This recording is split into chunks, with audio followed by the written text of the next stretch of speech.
Rain hammered against the courthouse windows as Nora Leighton's trembling hand slid the divorce papers across the table. Her husband, billionaire Adrian Kane, didn't even show up, just his lawyer. Cameras waited outside, eager to capture the fall of the perfect wife.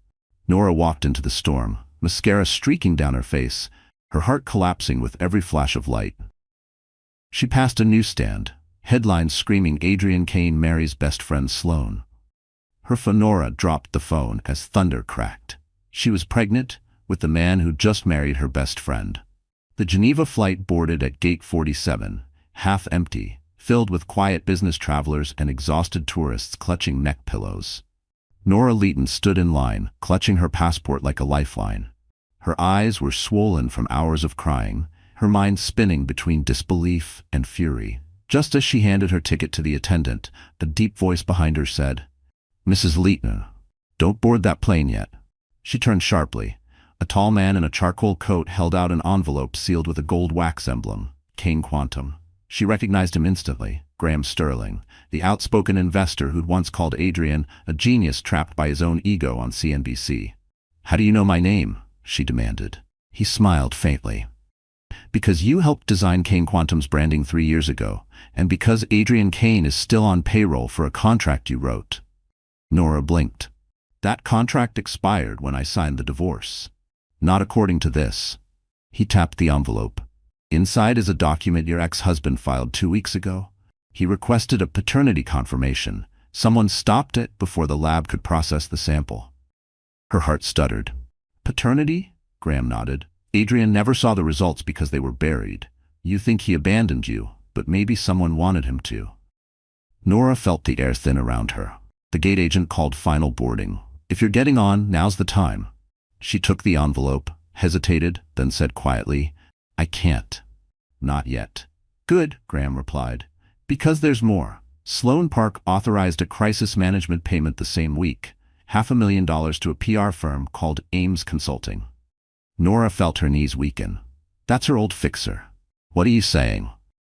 "That your friend may have staged your downfall," he said evenly. "Before you disappear to Switzerland, you deserve to know the whole story." But Nora couldn't breathe. Her vision blurred, her body trembled. She pressed a hand against her stomach where a faint ache pulsed beneath her ribs. "I have to go," she whispered. Graham stepped back, concern flickering across his normally cold eyes. "At least take my card. You'll need an ally." She accepted it mechanically, tucking it into her passport. Then she turned and walked down the jet bridge, the envelope clutched like a burning secret. Hours later, the plane touched down in Geneva. Snow swirled under soft streetlights outside the terminal. Dr. Elodie Marchand waited by arrivals, her face calm but urgent. "You made it just in time," she said. "Your test results show a rare twin condition. We must monitor you immediately." "Twins?" Nora whispered, stunned. Dr. Marchand nodded gently.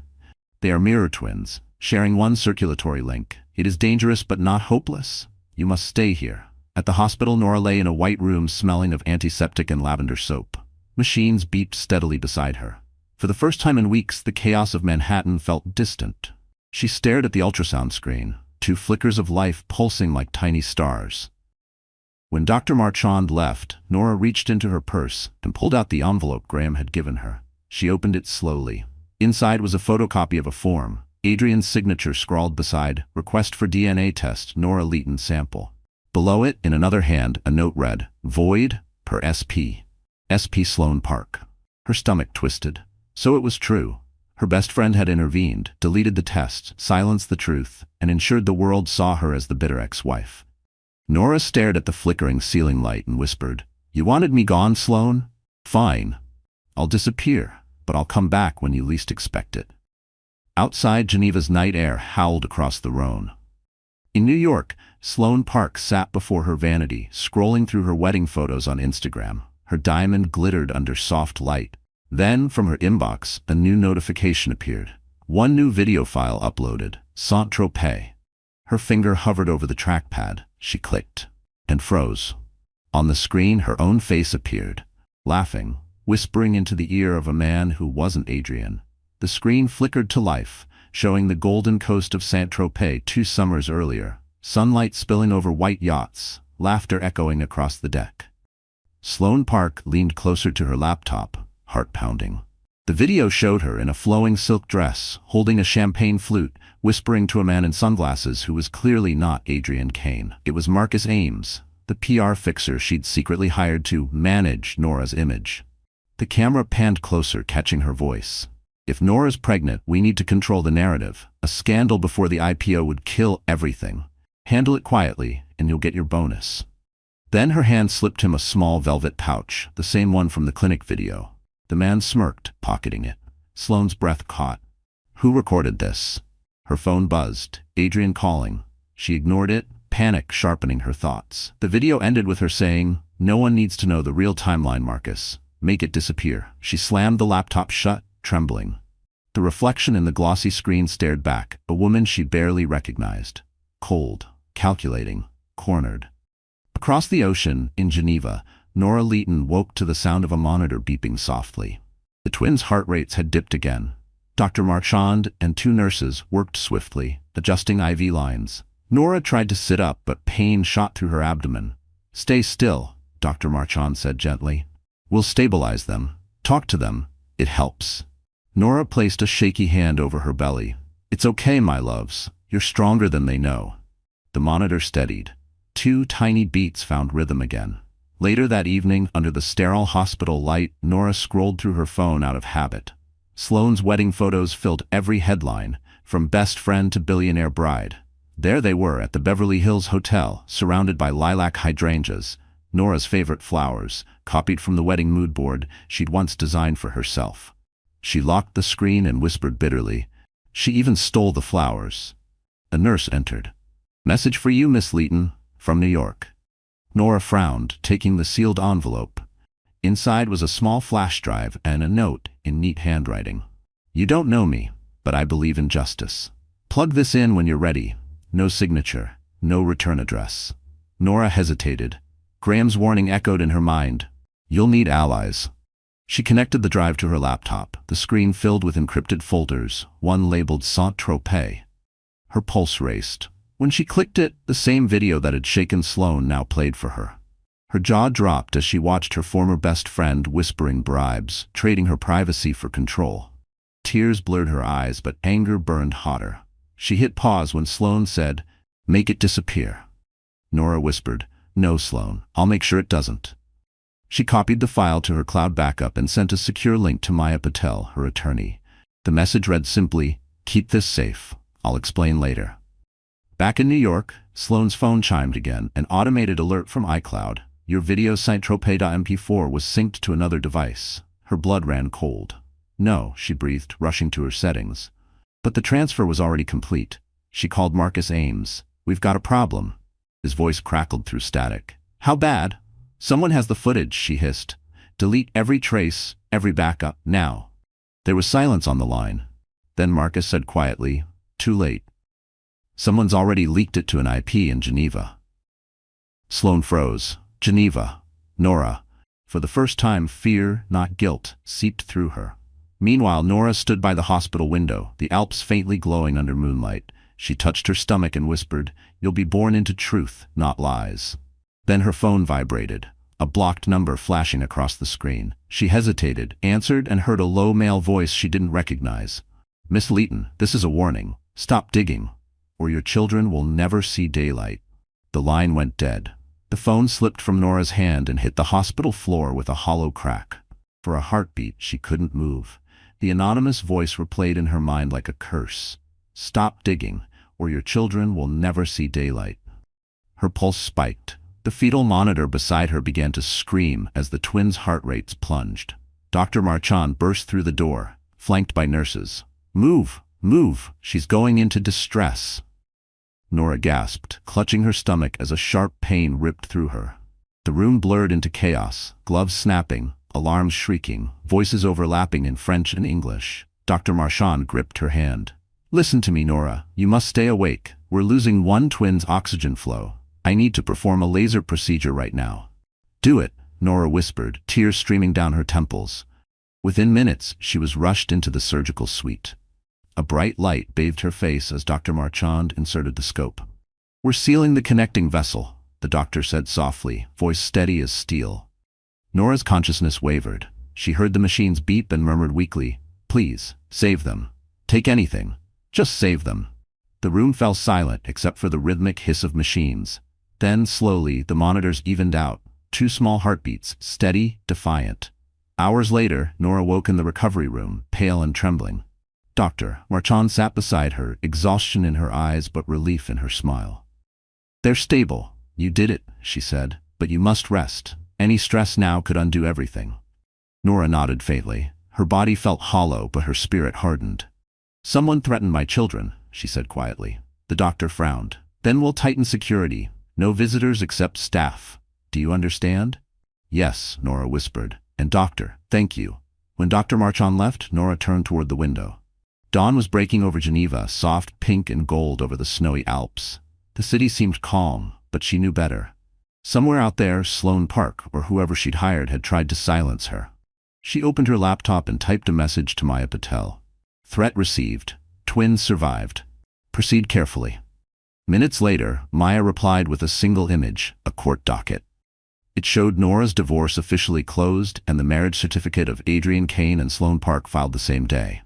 Beneath it, a note from Maya: "I found something in Discovery you never saw. Call me when safe." Nora exhaled shakily. Of course she timed it that way, she muttered. Meanwhile, in Manhattan, Sloane sat in her penthouse office, the city glittering beneath her. Her phone buzzed. A private number flashed, Marcus Ames. "It's done?" she asked. He hesitated. "Define done." Her tone turned icy. "The warning was delivered." "Good," she snapped. "And the footage?" Marcus hesitated again. "That's more complicated. Someone's got backups. Cloud Sync hit multiple IPs." Sloane's jaw clenched. "Then scrub it. All of it." "I don't care what it costs." "Already trying," Marcus said. "But if Geneva's involved, you might be too late." Sloane ended the call without another word, staring at her reflection in the glass. Beneath the flawless surface makeup, faint cracks were forming. Back in Geneva, Nora reached into her bedside drawer and pulled out a small notebook. On the first page, she wrote one word: truth. Under it, she listed names: Sloane Park, Marcus Ames, Kane Quantum. Her hand trembled, but her eyes burned with purpose. "You tried to erase me," she murmured, "but I'm still here." She heard a soft knock at the door. It was Dr. Marchand again, holding 2 ultrasound images. "Would you like to see them?" the doctor asked. Nora smiled weakly as tears welled. 2 tiny forms curled together, alive. "Yes," she whispered. "I'll fight for them, whatever it takes." As she drifted back to sleep, snow began to fall outside, blanketing Geneva in silence. But in New York, miles away, Sloane Park's IT consultant plugged the stolen flash drive into his computer and froze at the file title, Saint-Tropez Part 2.mp4. The glow of the monitor bathed the dark Manhattan penthouse in blue light. Sloane Park leaned forward, her glass of Chardonnay untouched. On screen, the video file labeled Saint-Tropez Part 2.mp4 began to play. A shaky phone camera showed the inside of a dim parking garage. Marcus Ames, the same PR fixer, was standing by a silver Bentley, looking nervous. Sloane appeared seconds later, wearing sunglasses though it was clearly night. She reached into her designer purse and pulled out a small velvet pouch. The audio crackled. Sloane's voice: "This is the rest of it. Make sure the clinic deletes every record with Nora Leighton's name." Marcus nodded, glancing around. "You're asking for forgery, Sloane. That's federal." She smiled, cold and deliberate. "It's damage control. The world believes what we tell them." She tossed him the pouch. A Rolex watch clinked inside. Marcus's hand trembled as he pocketed it. "Consider that motivation," she said. The video cut to black. Sloane exhaled shakily, staring at her reflection in the black screen. Her hands were cold despite the warmth of the room. "Who filmed this?" she whispered. Behind her, the city lights flickered like restless stars. Suddenly, her phone vibrated. A message from an unknown number. "You can't bury everything, Sloane." Her throat tightened. She dialed Marcus instantly. "You told me that footage was destroyed." "It was." He snapped. "I wiped the drive myself." "Then explain this," she shouted. "Someone's playing us, and I won't go down alone." There was silence on the line, then a low sigh. "You always said no one needs to know the truth. Maybe it's finally finding you." Sloane hurled her phone across the room, glass shattering against marble. Meanwhile, thousands of miles away, in Geneva, the hospital lights dimmed to evening mode. Nora sat upright in her bed, her laptop glowing faintly on the nightstand. She'd just finished reading Maya's latest message. Evidence recovered from clinic. Date altered, patient file forged. Source confirms connection to Park PR and Ames Consulting. Chain of custody pending. Nora reread the words 3 times. Proof. Finally, proof. But proof wasn't safety, not yet.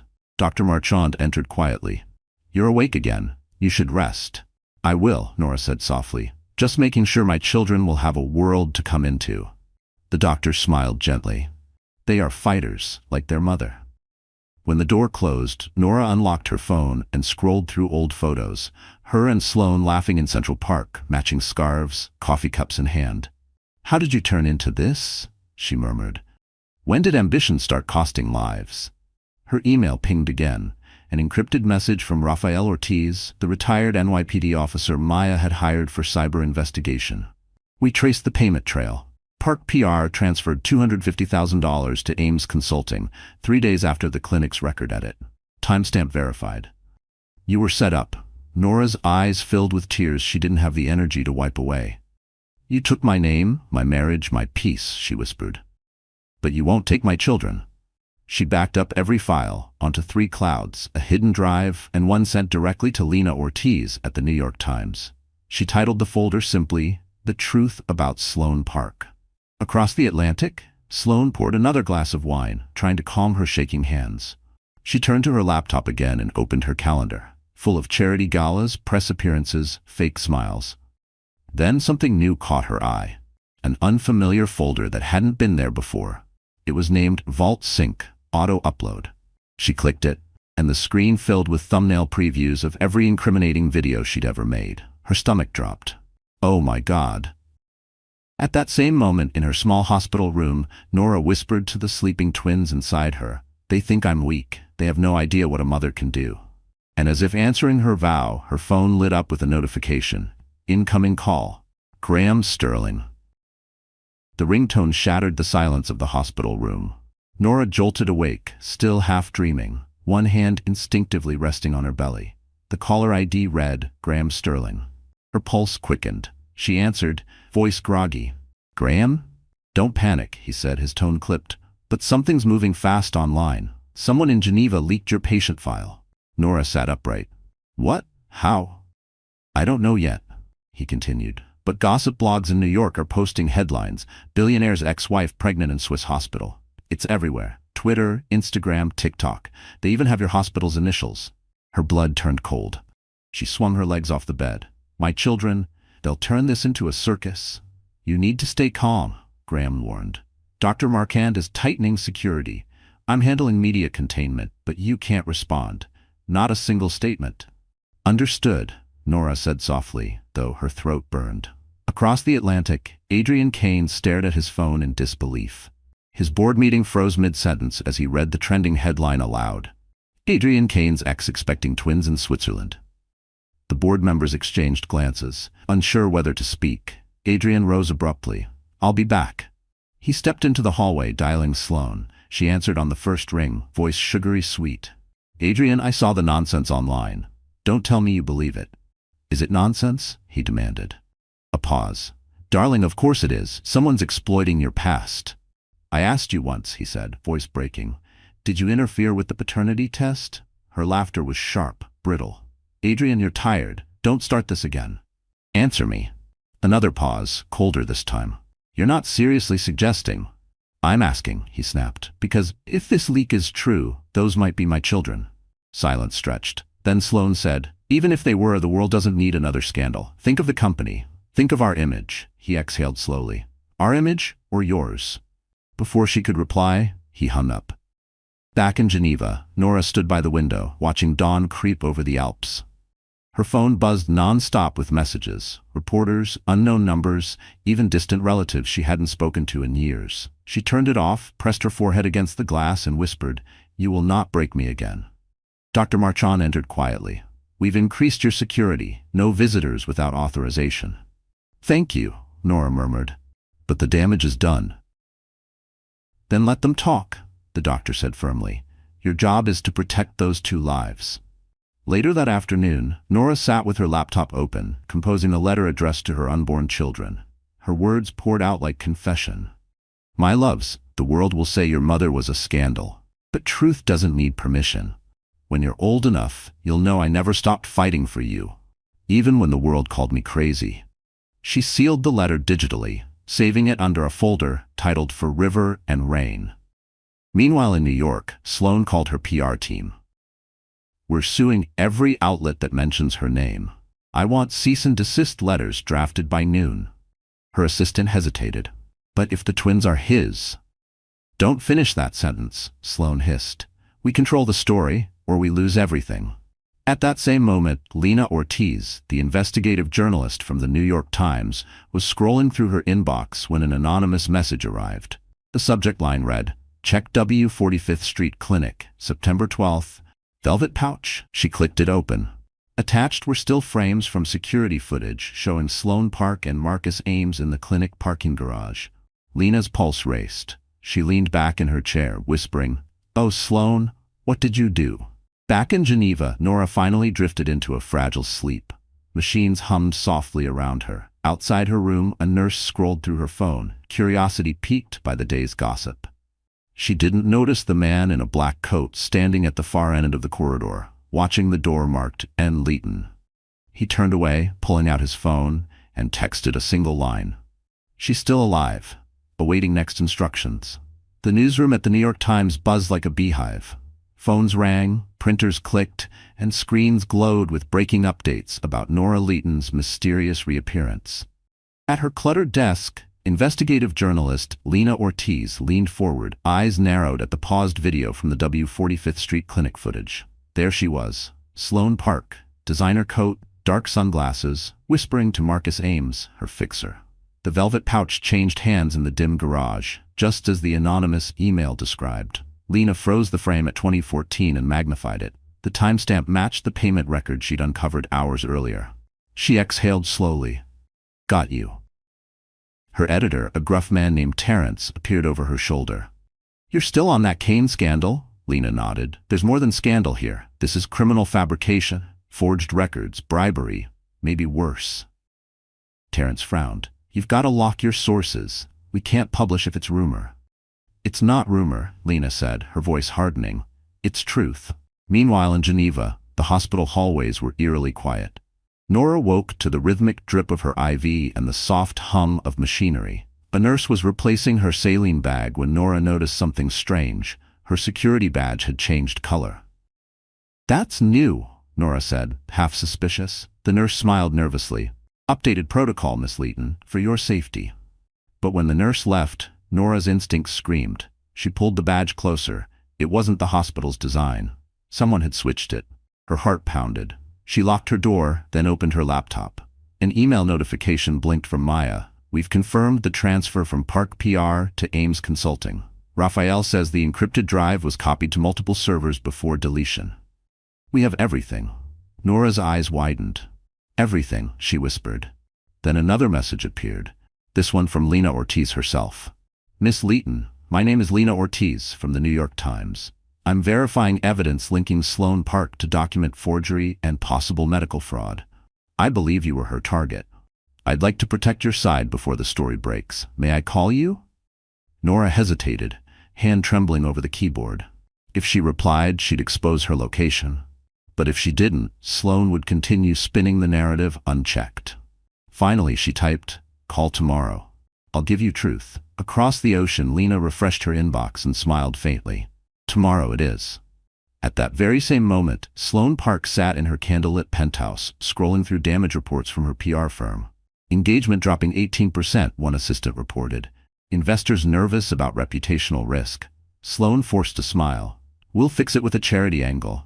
Kane Foundation expands to help mothers in crisis. Draft something by morning. Marcus Ames called in, voice low and panicked. Sloan, you don't understand. There's a reporter digging into the clinic. Ortiz, she has footage. Sloan's tone went icy. Then handle it. Delete her hard drive, bribe her source, whatever it takes. I can't, Marcus said quietly. The files are mirrored through Times cloud servers. You can't erase a paper that's older than your lies. The line went dead. Sloan stared out the window, the Manhattan skyline shimmering in the distance. For the first time, her reflection frightened her. In Geneva, Nora leaned back against her pillow, exhaustion finally dragging her under. She dreamed of two tiny hands reaching for light, of water breaking over rocks, of safety. Then her phone vibrated. One message from Lena Ortiz got secondary confirmation from Graham Sterling. He's ready to go on record if you are. And below it, a final sentence that made Nora's blood run cold. Your hospital security has been compromised. Someone's trying to access your room file. Nora's eyes flew open. The hallway outside was silent, too silent. She reached for the call button, but the line was dead. A shadow moved beneath her door, and a quiet metallic click echoed, the lock turning from the outside. The metallic click echoed again, soft, deliberate. Nora's pulse thundered in her ears. She slid off the hospital bed, barefoot, one hand over her belly. The lights flickered. Outside, the hallway light dimmed, replaced by a faint glow from the nurse's station. Someone was out there. The handle turned once, slow testing. Then a voice whispered, "Miss Leighton, are you awake?" She froze. It wasn't Dr. Marchand or any nurse she knew. The voice was too calm, too polite. Nora grabbed the nearest object, a glass vase, and held it like a weapon. "Who's there?" No answer. The shadow moved again, retreating. Then footsteps, fading. Silence. Nora exhaled shakily. She hit the emergency button again, dead. They'd cut power to her room line. Panic clawed at her chest, but she forced herself to think clearly. Whoever it was, they hadn't gotten in. Yet. The door burst open suddenly. Nora flinched, then froze. It was Dr. Marchand, breathless, holding a small envelope. "You're safe," she said quickly. "Someone tampered with the network. Security's handling it." "Someone was outside my door," Nora whispered.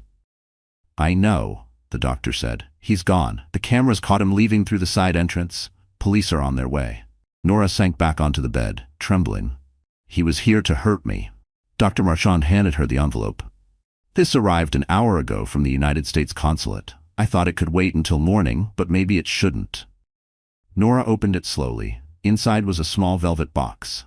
Her heart stilled as she lifted the lid. Her wedding ring. But different, the diamond was gone. In its place, a tiny gold star charm hung from a new chain. Beneath it, a note written in familiar, steady handwriting. "You don't owe him the past. You owe yourself a future." Nora's eyes filled with tears. For the first time in months, someone wasn't asking her to fight. They were reminding her she could rebuild. Dr. Marchand smiled softly. "You have friends who care deeply for you." "Yes," Nora whispered, "and enemies who are running out of time." Later that morning, she was discharged from the hospital under strict rest orders. Graham Sterling arranged for a private flat near Lake Geneva, a quiet space with thick walls and round-the-clock security. Nora stepped inside and felt the stillness wrap around her like a fragile promise. When she turned on the light, Graham was waiting, sitting on the sofa in a charcoal suit. "You look alive," he said. "I am," she replied. "Barely." He stood, setting a folder on the table. "I need to show you something, and I need you to be calm when you see it." Inside the folder was a printed copy of a non-compete clause, the contract she'd signed years ago while working for Kane Quantum. Her signature sat next to a line she'd never seen before: "All intellectual property to be credited under A. Kane Holdings." "That's my algorithm," Nora said slowly. "The predictive model I wrote during the beta tests." "Yes," Graham said. "The one that built the company's current valuation." Her stomach turned. "He stole it." "He let someone steal it for him," Graham corrected. "Sloan drafted this amendment right after your separation. It transferred every patent under Adrian's name." Nora's voice trembled, a mix of heartbreak and fury. "So while I was bleeding for his dream, they erased me on paper." Graham nodded. "But you can get it back.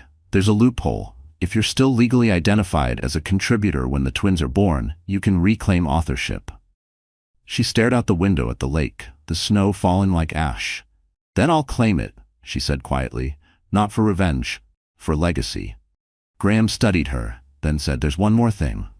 He slid a photo across the table. Sloan, at a New York gala, arm in arm with Marcus Ames. "They're tightening their circle. Whatever you're planning, move fast." Nora traced the edge of the photo with her finger. "Oh, I will," she said. "But not yet. They think I'm hiding. Let them." She glanced at the star charm around her neck, a faint smile touching her lips. "When I return, I want the world watching." Outside, unseen, a camera lens focused through the snow on her window, recording every word. Snow drifted like powdered glass outside the windows of Nora's apartment. The world was quiet, but her mind was a storm. The documents Graham left lay scattered across the table. Contracts, emails, and transfer memos, each proof that her name had been erased from the very invention that had built Kane Quantum. Her phone buzzed. It was Maya Patel, her attorney and oldest friend. "Tell me you've looked through the files," Maya said without preamble. "I have," Nora answered. Her voice was steady, but her hands trembled. "It's all there. The predictive model, the algorithm that tracks user behavior, my code, my name deleted, and Sloane's initials next to every revision." "She took credit for your work," Maya confirmed, "and she used that model to boost Kane Quantum's IPO. Without it, Adrian's company would have been worth half." Nora stared at the snow falling outside, each flake a slow countdown of betrayal.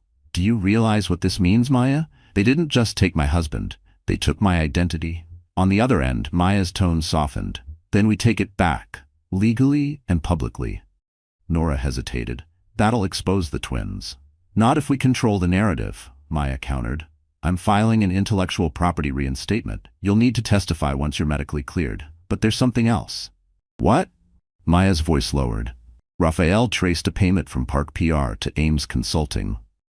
$250,000, exactly 1 day after the clinic incident. Nora froze. "Blood money." "Exactly. And he also found internal emails between Sloane and a notary, someone who handled the patent transfer. She bribed them to falsify timestamps. We can prove everything." Nora closed her eyes, breathing through the rising nausea. "You'll handle the filings?" "Already in motion," Maya said. "But Nora, this is more than revenge. This is war. Once we expose her, she'll come for you harder than ever." "Let her," Nora whispered. "I've got nothing left to lose." In New York, at that exact moment, Sloane Park sat in her corner office overlooking the East River. The light from the city glinted off her diamond wedding band as she scrolled through a message thread with Adrian. He hadn't responded in days. His last message read, "I'm going to Geneva." She slammed her laptop shut, rage bubbling beneath her polished surface. If he goes to her, everything unravels. Her assistant poked in timidly. "Mrs. Kane, the board wants to finalize next quarter's presentation." Sloane forced a smile. "Tell them I'm unavailable. Family emergency." When the assistant left, she called Marcus Ames. "She's still alive," Marcus said, "and she has backups of everything, even your clinic video." Sloane's tone was razor sharp. "Then leak something on her. Anything. Make her look unstable." Marcus hesitated. "That might be difficult. She's got allies now. Graham Sterling's involved." Sloane went pale. "The investor?" "Yeah," Marcus said. "And rumor is he's advising her legal team. If he testifies, you're done." Her voice dropped to a whisper. "Then I'll have to make sure he doesn't."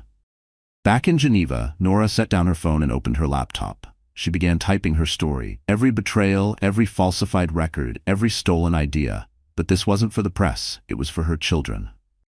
"When you're old enough to read this, know that your mother didn't run away. She fought with the only weapons she had, truth and time." A knock sounded on her door. She tensed, then relaxed when she heard a familiar voice. "It's Graham." He stepped inside, carrying a warm bag of takeout and a cautious smile. "You've been working all night." "War doesn't wait for morning," she said, half smiling. He placed a USB drive on the table. Raphael's full chain of custody report, every file verified, it's airtight. Nora stared at the drive, a glint of determination lighting her tired eyes. "Then we're ready." Graham hesitated, then asked quietly, "You still love him, don't you?" She looked down, tracing the star charm around her neck. "I loved who I thought he was, but love doesn't excuse silence." He nodded. "Then let's make noise." Nora smiled faintly. "Oh, Graham, we'll make thunder." Across the ocean, Sloane Park's phone buzzed with a single text from Adrian. "I'm leaving tonight." And for the first time, Sloane realized her perfect empire was cracking from within. Snow whipped across the Geneva tarmac as the private jet's engines cooled.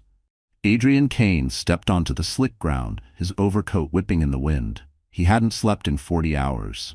Every mile between New York and Switzerland had been a slow punishment, replaying every choice that led him here. The silence, the betrayal, the wedding he never should have had. The car waiting for him belonged to Graham Sterling. The driver handed him an address, a single line, Rue du Lac 14. Adrian's hands trembled slightly as he typed it into his phone. He didn't need directions. He knew where she was. 20 minutes later, he stood outside the modest stone building. No cameras, no guards, just one door between him and the woman he'd failed. He knocked. Inside, Nora froze. She knew that knock. For a moment she couldn't move. Her body reacted before her mind caught up. She looked down at her loose sweater stretched over her belly, her visible truth. When she opened the door, she didn't remove the chain. Adrian stood there, thinner than she remembered, his eyes bloodshot, his expression raw.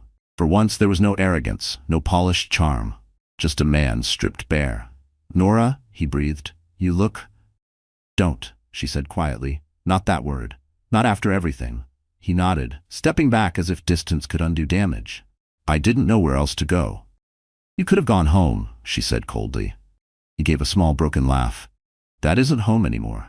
Silence stretched between them. The wind howled outside like an old ghost refusing to die. Finally, she spoke. "What do you want, Adrian?" His voice cracked. "To see you, to ask if it's true." His eyes flicked toward her belly. "If they're mine," she interrupted. "That's all that matters." He swallowed. "Please, I need to know." After a long moment, she unlatched the chain and stepped aside. "Then come in and listen. But you don't get to talk until I'm done." He entered quietly. The apartment smelled of chamomile tea and cold air. Papers covered the coffee table, legal drafts, medical forms, contracts. Her war mapped out in ink. "I nearly died," she began. "They call it twin-to-twin transfusion syndrome. The surgery saved them, barely. While you were marrying my best friend, I was praying for 2 heartbeats to stay alive." Adrian's eyes glistened. "I didn't know. Sloane told me you'd—" "She told you I ended the pregnancy," Nora cut in sharply. "And you believed her." He lowered his head. "I wanted to ask. I tried to send the test, but she said it would destroy everything. The IPO, the press, the company." "The company," Nora repeated, bitterness cutting through her voice. "You chose your empire over your family." He stepped closer, desperate. "I chose wrong. I see that now." Nora's breath trembled. For a heartbeat, the room was still. 2 broken people standing amid the wreckage of what once was love. "Do you even understand what you took from me?" she whispered. "My name, my work, my dignity." Adrian nodded, tears finally spilling. "Yes, and I will spend the rest of my life giving it back, piece by piece." Nora stared at him, searching his face for sincerity. Slowly, she placed his hand on her stomach. A small flutter responded from within. Adrian gasped, a choked sob catching in his throat. "Hi," he whispered. "I'm your very late dad." Nora's voice softened, but her eyes stayed hard. "If you want to be their father, start with the truth. Tell the world what you did, what she did." He nodded. "I will." "Then go," she said, "before she realizes you're gone." Outside, his driver waited. As Adrian climbed in, he called Graham. "Prepare a statement. Sloane Park's reign ends tomorrow." Back in Manhattan, Sloane's phone buzzed on her vanity. She opened her tracking app and froze. Adrian's location dot blinked thousands of miles away. Her smile vanished. "He's in Geneva," she whispered. "With her." Geneva's sky was the color of pewter, heavy with the promise of snow. On the balcony of her small apartment, Nora wrapped herself in a wool blanket and stared at the frozen lake below. The city lights shimmered faintly, soft and distant, like memories that refused to fade. Inside, Adrian Kane stood at the window, watching her. He had arrived broken and sleepless, and now, standing here, he seemed even smaller than the legend his company had built. "You should sit," Nora said without turning. "The altitude will get to you if the guilt doesn't." He tried to smile but failed. "You always had a way of making mercy sound like punishment." "Because you confuse apology with action," she replied, finally facing him. "You flew across the world, Adrian, but have you actually changed?" He swallowed. "I'm trying." "Trying won't save you," she said. "Truth will." He stepped out onto the balcony beside her. The wind bit through his coat. "Then I'll give you the truth. All of it." She crossed her arms. "Start from Saint-Tropez." His jaw tightened. "I overheard Sloane and Marcus that night. She told him you'd become a liability, that if your pregnancy leaked, the board would see it as weakness. She said the word leverage." Nora's breath hitched, a tremor of both anger and heartbreak. "And you still married her." "I was afraid," Adrian admitted. "The IPO was days away. She said she could handle the optics, keep investors calm. I thought I could fix things quietly afterward." "You thought wrong." He looked out at the lake. When I realized she forged your medical file, I confronted her. She denied everything. And then the wedding press hit, and suddenly I was trapped inside the image she built. Nora's voice cracked, softer now. You could have called me. One phone call would have changed everything. I know, he whispered, but I was a coward. I let her bury you because it was easier than facing my own shame. For a long moment, the only sound was the wind rattling the balcony railing. Finally, Nora said quietly, "Do you want redemption or forgiveness?" He looked at her, surprised. "Is there a difference?" "There's every difference," she said. "Redemption is about what you do next. Forgiveness is about what I let go of. You don't get both." Adrian nodded slowly. "Then I'll settle for redemption." Dr. Marchand appeared in the doorway, breaking the heavy silence. "Miss Leighton, your blood pressure's rising. You need to rest." Nora turned toward Adrian. "You heard the doctor. Go back to your hotel." "I'm not leaving until I make this right," he insisted. Her voice sharpened. "You can't make it right by standing here." He hesitated, then stepped forward, taking her hand. "Tell me what to do." She studied him for a moment. "Go home. Fire the fixer. Preserve the board emails. Give my attorney access to the patent records. Then disappear from Sloane's calendar. She can't destroy what she can't find." He nodded. "Consider it done." She released his hand. "When this is over, you'll tell the world the truth. Not for me, for them." She gestured toward her belly. Adrian's eyes softened. "I promise." He turned toward the door, then looked back one last time. "You used to say every story has a second act. Is this ours?" Nora didn't answer right away. "That depends on how yours ends," she said quietly. He left. Nora stayed on the balcony, the cold air biting her cheeks, watching the car's headlights vanish into the night. Down on the street below, another car door opened. A woman stepped out, sleek, composed, the wind tugging at her dark hair. Sloane Park looked up at the balcony, eyes locked on the light still burning in Nora's apartment. Her lips curled into a smile. "Lights on," she murmured. Perfect timing for the cameras. Snowflakes swirled around the entryway as Sloane Park stepped out of the black car, her heels clicking on the icy pavement. Behind her trailed a two-man camera crew carrying compact lights and microphones disguised as documentary equipment. She adjusted her fur-lined coat, pasted on her media smile, and whispered, "We're shooting lifestyle footage. If anyone asks, it's for a charity piece." The cameraman nodded. "Understood, Mrs. Kane." From the fourth-floor balcony, Nora Leighton watched the scene below, her breath fogging the glass. Even at this distance, she recognized Sloane's predatory calm, the same expression she'd worn while betraying her. Dr. Marchand entered the room behind her. "You should be lying down, Nora. Your vitals aren't stable." "I'm fine," Nora said tightly. "But she's here, and she brought a performance." Downstairs, Sloane buzzed the building's intercom. "Nora, darling, it's Sloane. I came all this way to talk woman to woman. Let's end this properly." Nora's pulse raced. She pressed the intercom button. "And what? The part where you faked my medical record, or the part where you stole my husband?" "Oh, sweetheart," Sloane purred, voice dripping with practiced sympathy. "You're unwell. People are saying terrible things. Let me help you fix the narrative." "The only thing that needs fixing," Nora said coldly, "is your conscience." She released the button. Upstairs, Dr. Marchand crossed her arms. "What's she doing?" "Fishing for a reaction," Nora said. "But she won't get one." Except Sloane wasn't leaving. She gestured to the camera crew, whispering, "Roll." Then she raised her voice. "You see? She's unstable. She needs medical care. This poor woman believes in conspiracies." The cameraman hesitated, uncomfortable. "Ma'am, this doesn't feel right." "Keep filming," she snapped. Suddenly, a flash from across the street caught her attention. Another camera, Lena Ortiz, the New York Times reporter, was documenting everything from a cafe window. She zoomed in, capturing Sloane shouting at a locked door, her voice rising, her mask slipping. Inside, Nora watched it unfold on her phone through Lena's live feed. She smiled faintly. "Perfect timing, Lena." Meanwhile, in Manhattan, Maya Patel met with Graham Sterling at the plaza's Palm Court. Rafael Ortiz sat beside them, laptop open, screen glowing with timestamps and bank records. Maya leaned forward. "This is everything?" "Everything," Rafael confirmed. "Payment trail, encrypted drives, the clinic footage, even the bribe receipts. It's enough for the Department of Justice." Graham nodded. "Then it's time. We go public." Maya exhaled. Nora deserves to see justice, not just survival. Back in Geneva, Sloane's performance was unraveling. Her smile cracked under the weight of her own lies. The building's doorman approached. "Madam, I must ask you to leave. The tenant upstairs has medical restrictions." Sloane turned on him. "Do you know who I am?" "Yes," he said calmly. "That's why I'm asking politely."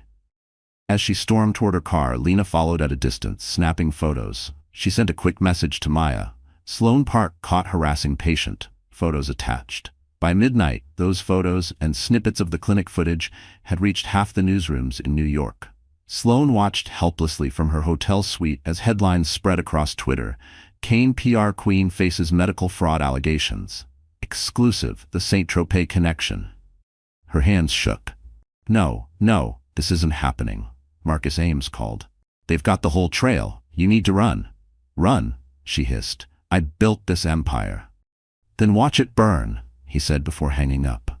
The next morning, Geneva's sunrise painted the lake in gold. Nora sipped her tea, exhausted but peaceful for the first time in months.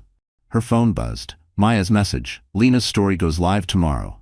"You did it, Nora." Nora smiled weakly, touching her stomach. "We're almost free." But outside, a man in a gray coat stepped from a parked van. He held a small remote in one hand and looked up at her window before lighting a cigarette. Moments later, the faint scent of smoke drifted through the hallway. Flames began to lick at the edges of Nora's door. Smoke curled beneath the apartment door like a living shadow. At first, Nora thought it was a dream, the faint crackle, the slow hiss, but then came the sting in her lungs. She coughed, gasped, and reality crashed in. "Fire!" Dr. Marchand screamed from the hallway.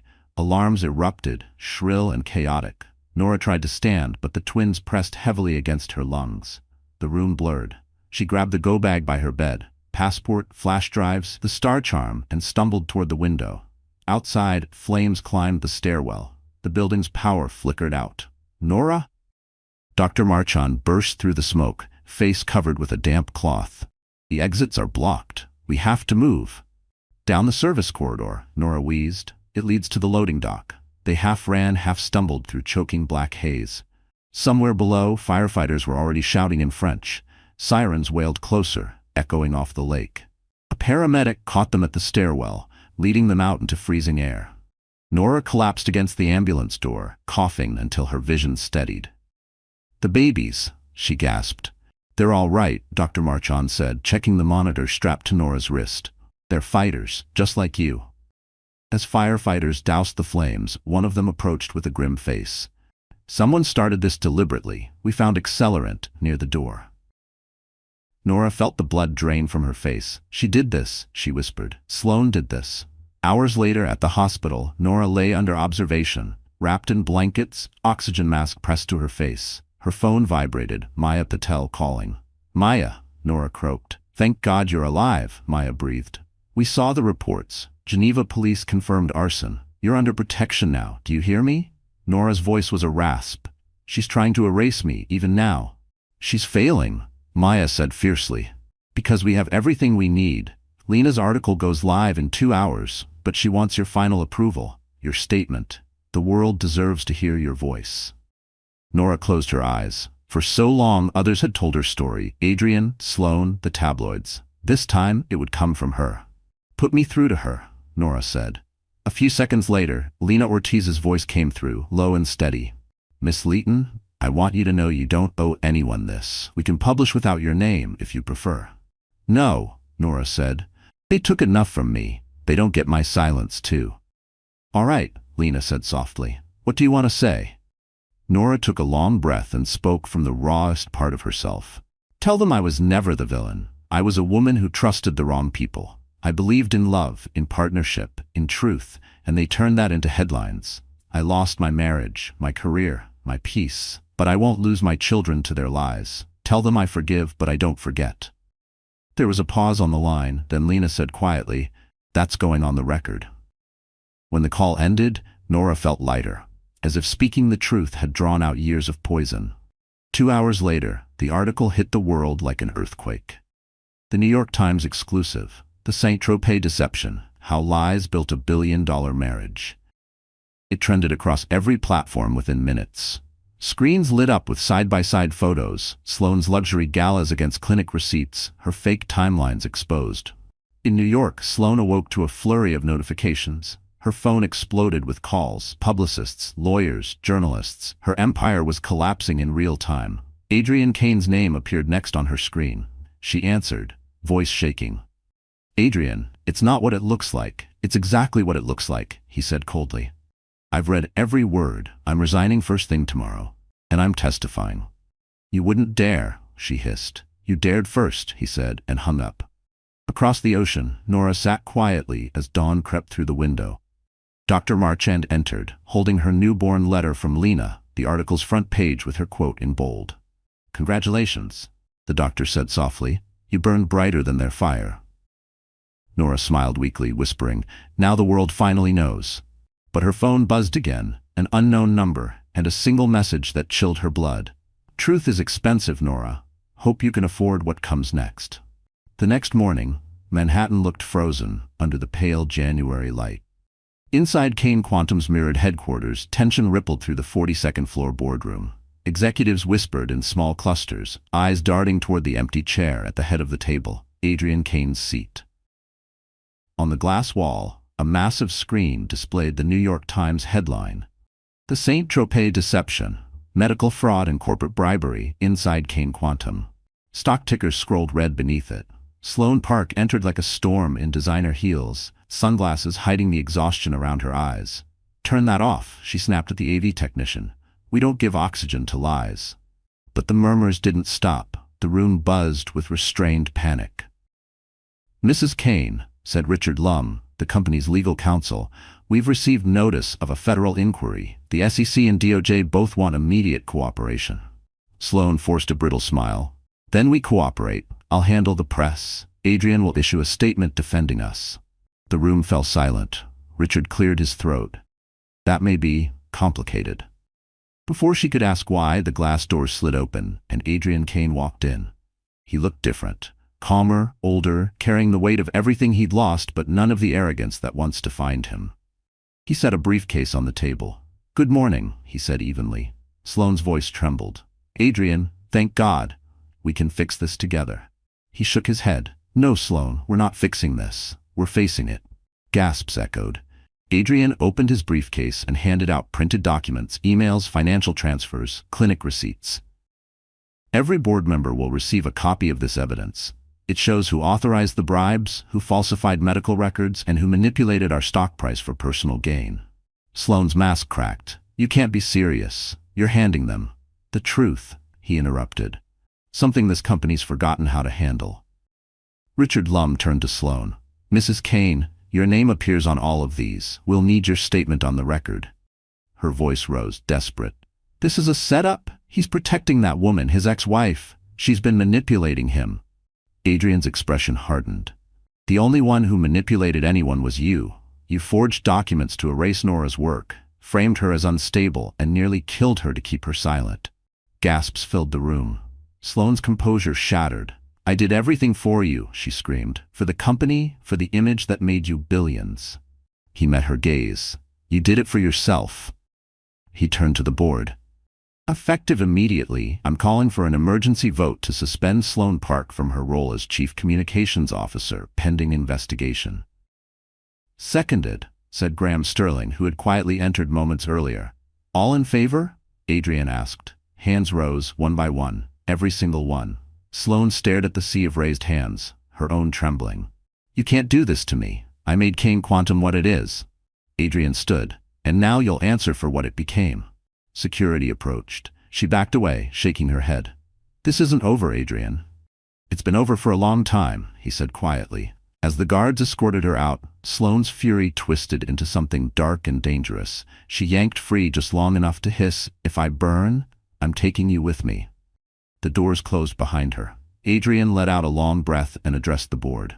"We'll cooperate fully with federal investigators. I'll issue a statement tonight announcing my resignation as CEO." Graham frowned. "You're stepping down?" "I have to," Adrian said. "Redemption means accountability. I can't lead what I broke." Outside the tower, cameras already waited. Meanwhile, across the ocean, Nora Leighton watched the live stream from her hospital room. A nurse turned up the volume as Adrian spoke at the press podium. "I failed the woman who helped build this company. I failed our integrity, but the truth stands taller than profit ever will. This is my apology. And my beginning." Nora's eyes filled with tears. She didn't fight this time. But in the corner of the feed, she saw something the cameras missed. Sloane Park, slipping into a black sedan, eyes burning with vengeance. And on her phone screen, a single word flashed from an unknown sender. "Tonight." Geneva was quiet that night.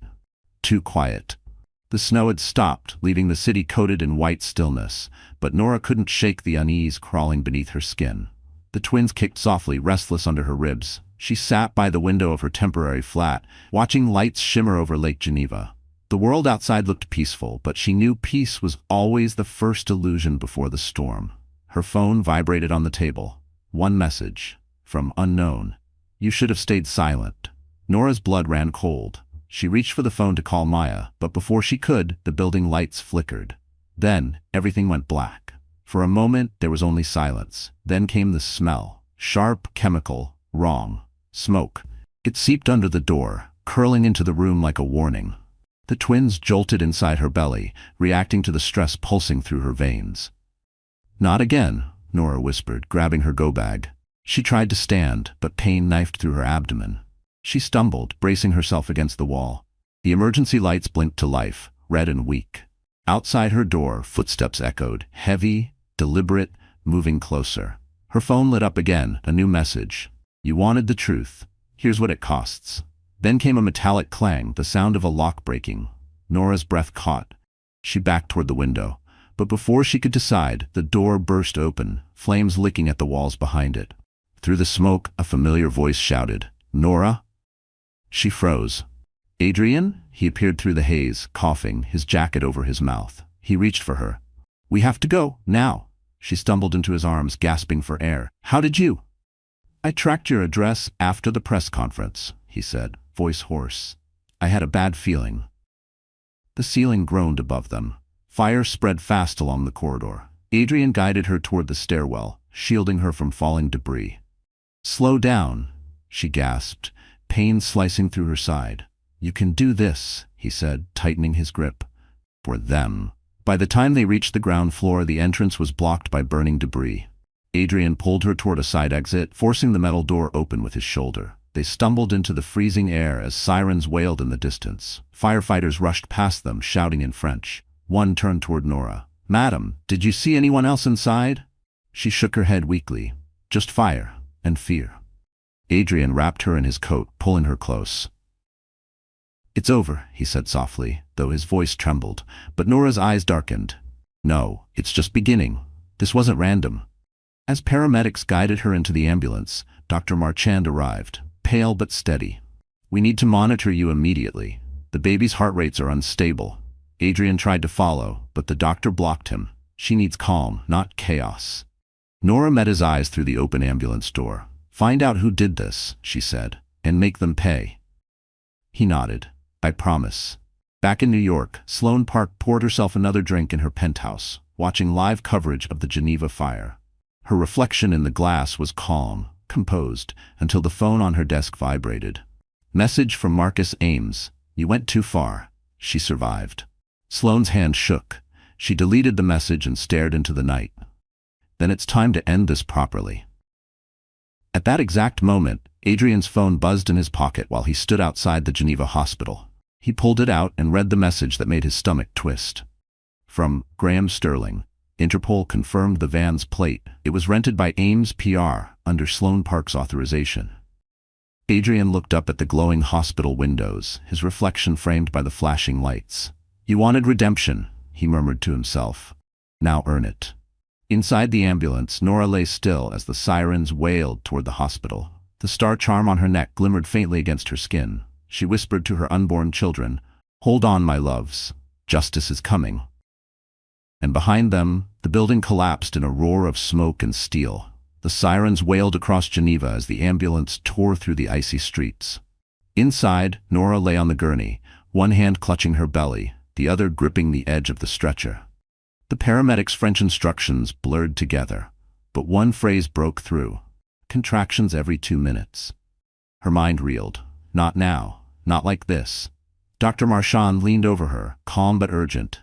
You're going into labor, Nora. The stress triggered it. Listen to me. We'll take care of you. Focus on breathing. Nora nodded weakly, gasping as another contraction tore through her. Please, just save them. Both of them, the doctor said firmly. We'll do everything.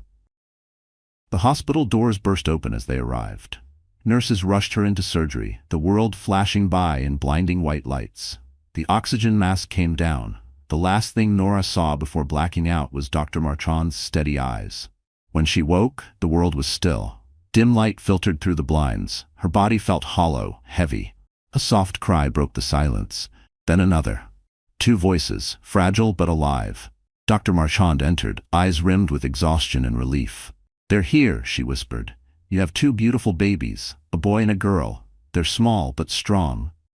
Nora's throat closed. Tears slid down her cheeks as the doctor placed the swaddled infants into her arms. The boy's tiny hand curled around her finger, the girl's mouth rooted gently against the blanket. Hello, my loves, Nora whispered, voice trembling. Welcome to the world. They'll need monitoring for a few weeks, Dr. Marchand said softly. But they're fighters, just like their mother. Nora smiled faintly.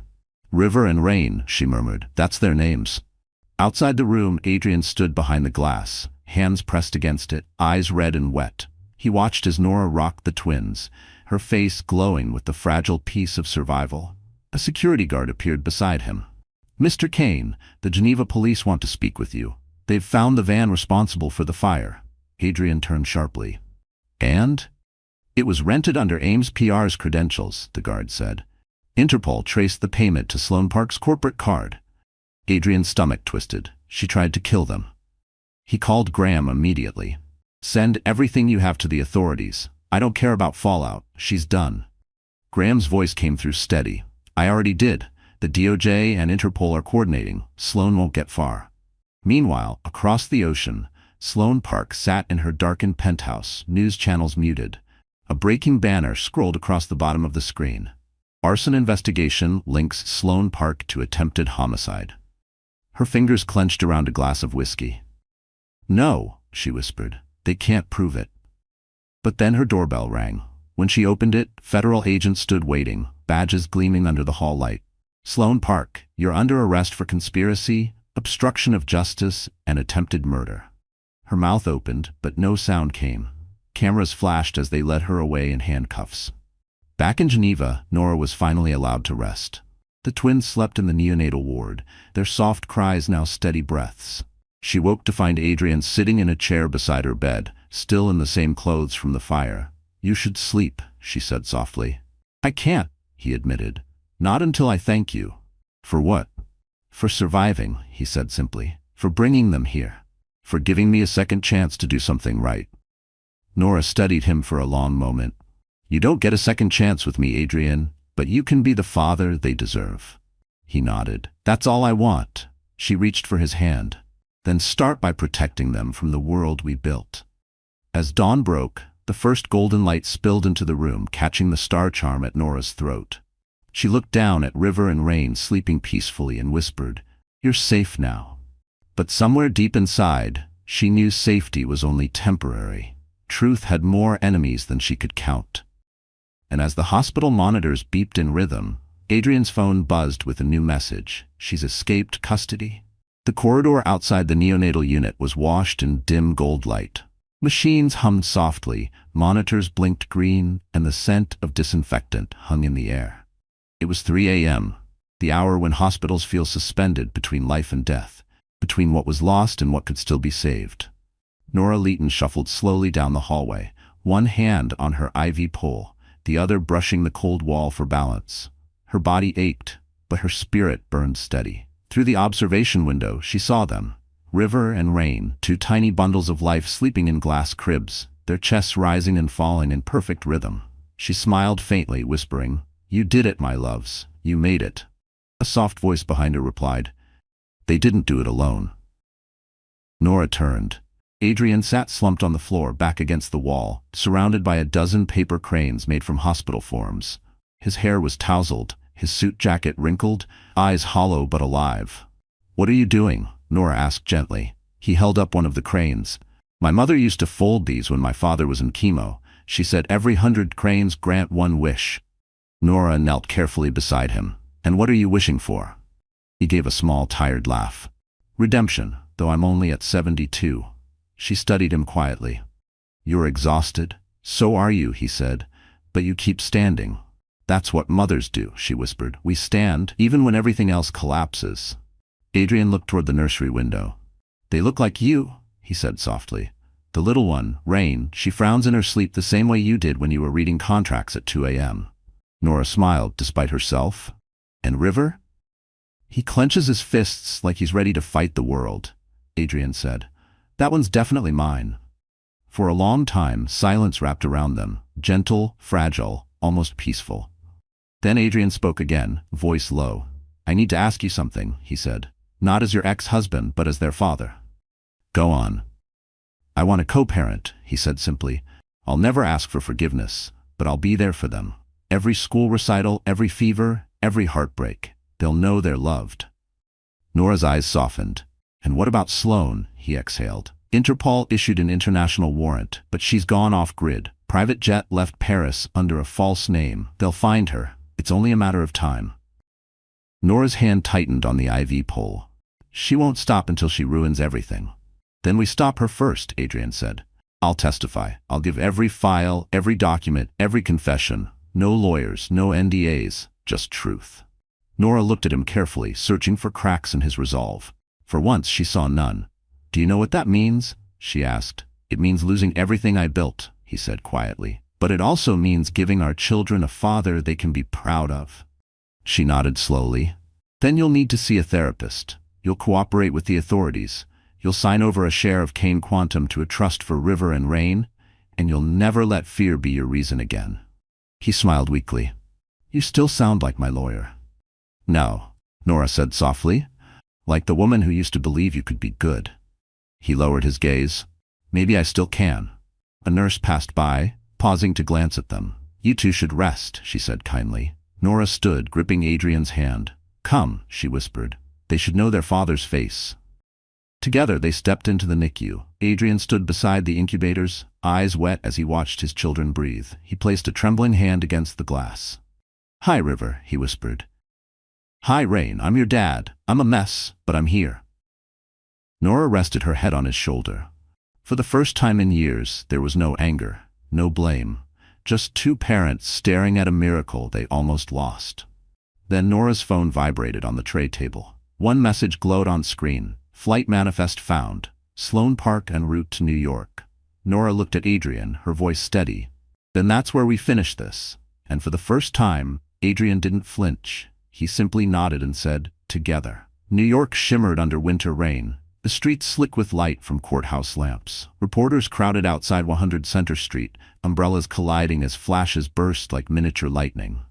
Inside, the air was colder, tense, expectant. Nora Leighton sat in the gallery, a silk scarf covering the fading bruises on her arm from the Geneva fire. Beside her, Maya Patel held a folder thick with evidence, while Graham Sterling adjusted his tie, calm as ever. Across the aisle, Sloane Park entered in a crimson suit, wrists cuffed, chin high. Cameras followed her every move. The courtroom doors closed, silence fell. All rise, the clerk said. Judge Holloway entered, gray-haired and sharp-eyed. Let's proceed, he said, voice firm. Case 42B, The People versus Sloane Park.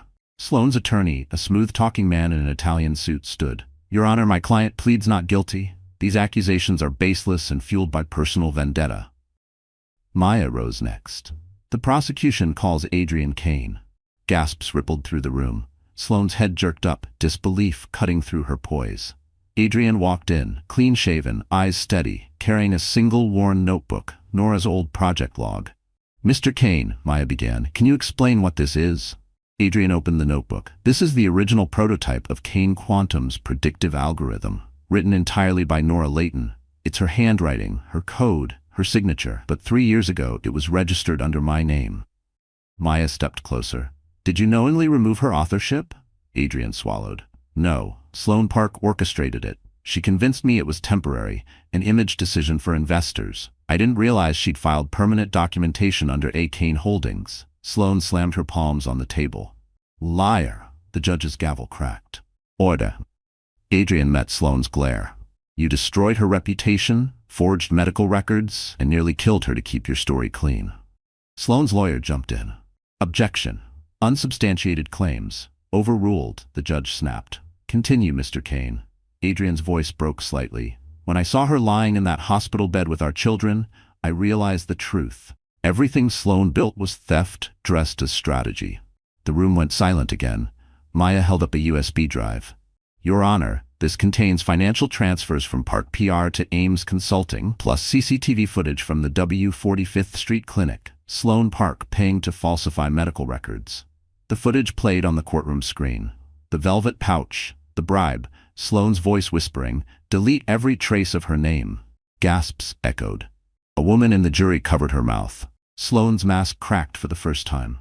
It wasn't supposed to go that far, she muttered. Maya's tone was ice. You mean the fire in Geneva? Sloane froze. Interpol traced the van to your PR firm, Maya continued. Your assistant testified under oath. We have the receipts. You tried to burn her alive. Judge Holloway turned to the defense. Counselor? Sloane's lawyer slumped. No further questions. The judge faced the jury. We'll recess for deliberation. As the jurors filed out, Nora stood slowly. Her legs shook, but her gaze was steady. Sloane looked at her across the room, eyes wild. You think you've won? You can't erase me? Nora met her stare. I don't need to erase you, Sloane. The truth already did. Minutes later, the jury returned. On all counts, fraud, obstruction of justice, and attempted homicide, we find the defendant guilty. The gavel struck. Sloane's body went limp, as officers moved in. She screamed once, voice breaking through the marble hall. Adrian, you'll regret this. But Adrian didn't look back. He turned toward Nora, silent tears in his eyes. Outside, reporters swarmed as they stepped into the cold. Flashbulbs popped, voices shouted, but none of it mattered. Graham placed a hand on Nora's shoulder. It's over. Nora shook her head softly. No, it's beginning. Hours later, at a press conference, Adrian stood beside her. Cameras rolled as he said, I'm resigning as CEO of Kane Quantum. I will dedicate my shares to a new ethics foundation and to the woman whose work built everything. He looked at Nora. Miss Leighton, will you accept leadership of innovation? She hesitated, then smiled faintly. For the future's sake, yes. As applause filled the room, a courier entered quietly, handing Adrian an envelope. He opened it, read, and froze. It was from the board. Appointment confirmed. Nora Leighton, interim head of innovation. Nora exhaled, a lifetime of battles collapsing into one breath. Outside, snow began to fall again, soft and silent. The world's quiet way of saying justice had finally come. 1 year later, the chandeliers of the Plaza Hotel shimmered like constellations. Outside, limousines lined Fifth Avenue, their engines purring under a cold spring drizzle. Inside the ballroom, hundreds of guests clinked glasses under banners that read, Kane Quantum Foundation, Ethics and Innovation Gala. The world had changed in 12 months. Sloane Park was serving a 12-year sentence in Bedford Hills. Adrian Kane had stepped down from every corporate title and become chairman of a new nonprofit focused on corporate transparency. And Nora Leighton, once the ghost of a scandal, now stood at the center of it all, alive, restored, and radiant. She arrived quietly, dressed in a white sheath gown, her hair pinned in soft waves. Around her neck, the gold star charm gleamed, a small symbol of every scar she'd survived. But it was the two children holding her hands, River and Rain, now toddling with curious eyes, that turned every head in the room. Gasps rippled through the crowd. Cameras flashed, someone whispered, That's her. The woman who exposed the truth. Nora smiled faintly, unfazed. She had learned that silence was more powerful than spectacle. From across the ballroom, Graham Sterling approached, looking sharp in a navy tuxedo. I knew you'd come, he said warmly. I couldn't hide forever, she replied. Besides, this is our night, the Foundation's first anniversary. He nodded toward the stage. Your speech is trending online already. People want to hear you talk about rebuilding integrity.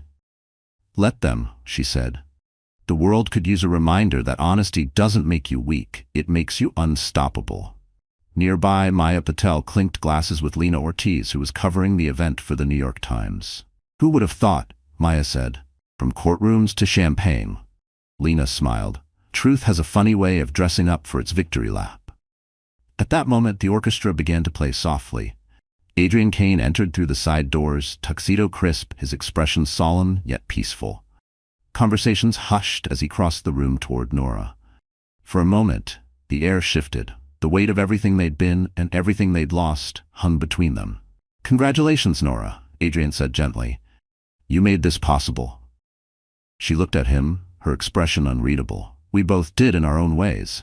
He smiled sadly. "You were right that day in Geneva. Redemption isn't forgiveness, but I think I finally understand both." Nora studied him, then extended a hand. "Then welcome to the human race." He chuckled softly, accepting her hand. "Mind if I say hello to them?" She nodded. Adrian knelt, meeting the twins' eyes. "Hi, River. Hi, Rain. Do you know how brave your mom is?" River blinked solemnly. Rain giggled, tugging his tie. "They've got your stubbornness," Nora teased. "And your fire," he replied.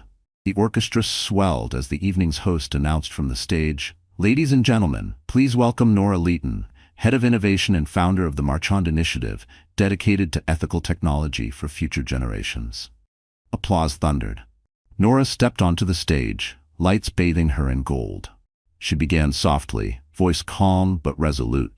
"A year ago, I thought my story ended in ashes. But the truth is, every ending is an invitation to rise. Tonight isn't about scandal or survival. It's about creation, about what we build when we refuse to let greed define genius." She glanced at the crowd, her gaze pausing on Maya, Graham, and Adrian. "No innovation matters if it costs our humanity. The future isn't built by algorithms, it's built by accountability." The audience rose to their feet, applause swelling like a wave. As Nora stepped down, Graham leaned over and whispered, "You just rewrote history." "Not history," she said, smiling softly, "just my part in it." Suddenly, the ballroom doors burst open. Security rushed forward, confusion spreading like wildfire. At the entrance stood Sloane Park, her prison red coat soaked by rain, eyes burning with fury. "I told you," Sloane shouted, voice echoing through the hall. "You can't erase me." The crowd gasped. Flashbulbs flared. Nora turned slowly, calm as still water. "You're not erased, Sloane. You're remembered, for what truth costs when it's sold." Security moved in, but Sloane stepped forward, trembling with rage. "You think they love you? You think redemption lasts?" Nora met her eyes. "No. But my children will grow up free of your lies." Sloane lunged, but officers restrained her, escorting her back into the rain. The ballroom fell silent. Nora turned to the stunned crowd, then to the twins still clutching Maya's hands. She smiled faintly. "Now, where were we?" And as applause slowly rose again, the plaza's chandeliers flickered, light returning stronger than before. The storm outside the plaza had finally passed, leaving Manhattan washed clean under a silver dawn. The streets glistened, and for the first time in years, the air felt light, almost forgiving. The chaos of the night before had already become a headline. Disgraced PR queen Sloane Park recaptured after crashing ethics gala. The footage played on every network. Sloane's rain-soaked face, her screams swallowed by flashing lights, her empire reduced to echoes. But inside the penthouse suite of the hotel, Nora Leighton sat in quiet stillness, wrapped in a soft robe. The twins, River and Rain, slept peacefully in their crib nearby. The faint hum of the city below blended with the steady rhythm of their tiny breaths. A knock came at the door. Nora looked up. "Come in." Adrian Kane stepped inside, still in last night's tuxedo, the fatigue in his eyes tempered by something gentler, clarity. He carried 2 cups of coffee, offering one to her. "Black, no sugar," he said softly. "Still how you like it." She smiled faintly. "Still how I survive." He sat across from her, the morning light framing his face. They released an official statement. Sloane's being transferred to a psychiatric facility. No bail this time. Nora nodded, her expression unreadable. "She'll have time to face what she's done." Adrian hesitated. "And what about you? What happens now?" Nora looked toward the window, where sunlight spilled over Central Park. "Now, I live. I build. I raise them right. The rest, well, I'll let the world decide what I am." He leaned forward. "The world already decided. They see you as the woman who stood up when everyone told her to sit down." She met his gaze. "And what do you see, Adrian?" He paused, then said quietly, "The woman I should have fought for the first time." For a long moment, neither spoke. The city hummed around them, life moving forward as if in approval. Finally, Nora broke the silence. "You did fight, eventually. You told the truth. You saved us." He shook his head. "You saved yourself. I just followed your lead." She laughed softly. "Then follow through, Adrian. Keep the foundation clean. Make sure Kane Quantum never becomes what it was." He nodded. "I already dissolved the offshore accounts. Now the new board is full of people who believe in transparency. Because of you." "Not because of me," she said gently. "Because of what truth demands." Adrian stood, looking at the twins. "They'll know, you know. One day they'll read everything about the scandal, the fire, the trial. What do we tell them?" Nora rose too, brushing her fingers over the edge of the crib. "We tell them the truth, that their parents were flawed, but they fought to become better. That power means nothing without heart, and that sometimes the greatest revenge is peace." He smiled, his voice almost a whisper. "Peace sounds good." She looked at him, eyes warm but firm. "We'll never be what we were, Adrian, but maybe we can be something new, something honest." He nodded slowly. "Honesty I can live with." Outside, the morning deepened. Nora opened the balcony doors, letting in a rush of fresh air. The city stretched wide beneath her, alive and golden. River stirred, his small fist curling in sleep. Rain turned over, murmuring softly. Nora turned back to Adrian. "You should go. The press will start looking for quotes soon." He chuckled. "They always do." He walked toward the door, then paused. "Nora, thank you. For everything." She smiled. "Don't thank me. Just stay true." When he left, Nora stood alone for a moment, breathing in the light. Then she took out her phone and typed a short message to Maya Patel. "The story's over. Time to start the next chapter." Maya replied instantly. "You ready?" Nora looked at her children, at the skyline, at the endless promise of morning. "More than ever," she texted back. She placed the phone aside, picked up the twins and whispered, "Let's go home." As the sun rose higher, the city came alive with noise and motion. But in that quiet room, Nora Leighton had already found everything she needed. She didn't just survive her story, she rewrote it. So that's how the story ends. And if you're still here, my friend, listening all the way to this moment, then something in Nora's journey must have touched your heart too, right? Maybe it reminded you that even when life burns everything down, you can still rise from the ashes stronger than before. This story isn't just about revenge or redemption, it's about healing. It's about learning, as the Stoics taught us, that we can't control what happens, but we can control how we respond. Marcus Aurelius once said, "The impediment to action advances action. What stands in the way becomes the way." And that's exactly what Nora did. She turned her pain into power, her heartbreak into purpose. So maybe tonight, wherever you are, take a deep breath and remind yourself, you're stronger than you think. If this story spoke to you, give it a like, share it with someone who needs hope, and don't forget to subscribe, because together we'll keep finding the courage to rise again.